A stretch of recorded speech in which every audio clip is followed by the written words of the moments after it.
instituting reciprocal tariffs.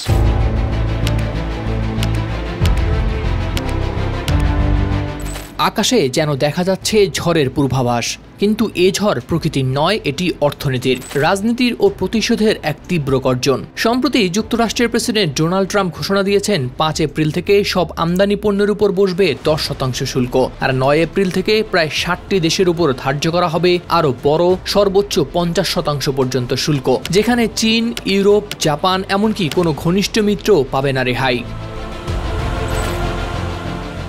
এদিকে এই ঘোষণায় যেন আগুনে ঘি পড়ল যুক্তরাষ্ট্রের ঘনিষ্ঠ মিত্র ইউরোপীয় ইউনিয়নের। ইউরোপীয় কমিশন প্রধান উর্সুলা ভন ডার লেইন বলেছেন, এই সিদ্ধান্ত মারাত্মক অনিশ্চয়তা তৈরি করবে বিশ্ব অর্থনীতিতে। তার মতে সবচেয়ে দুর্বল দেশগুলোর উপর এর প্রভাব হবে ভয়াবহ। তিনি স্পষ্ট করে দিয়েছেন, ইউরোপ একসঙ্গে পাল্টা ব্যবস্থা নিতে প্রস্তুত। উর্সুলা ভন তার বার্তায় আরও বলেন, ইইউ এর একজনের বিরুদ্ধে যাওয়া মানে তাদের সবার বিরুদ্ধে যাওয়া।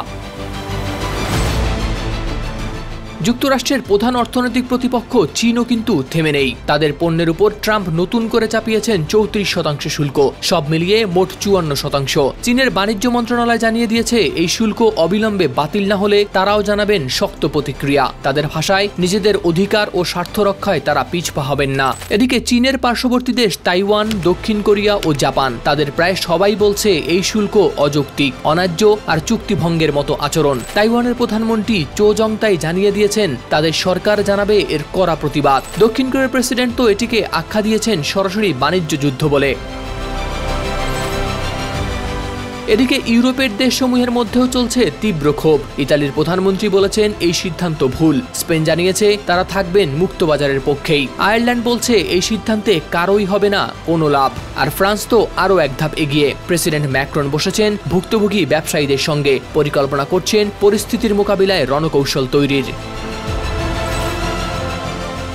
ট্রাম্প অবশ্য বলেছেন, এসব শুল্ক আরোপ নাকি করা হয়েছে দয়ার সঙ্গেই। তার দাবি, এতে যুক্তরাষ্ট্র ধনী হবে, উৎপাদনশীলতা বাড়বে, আর বিশ্ব শিখে যাবে মার্কিন স্বার্থকে কেউ অবহেলা করলে কি হতে পারে এর পরিণাম।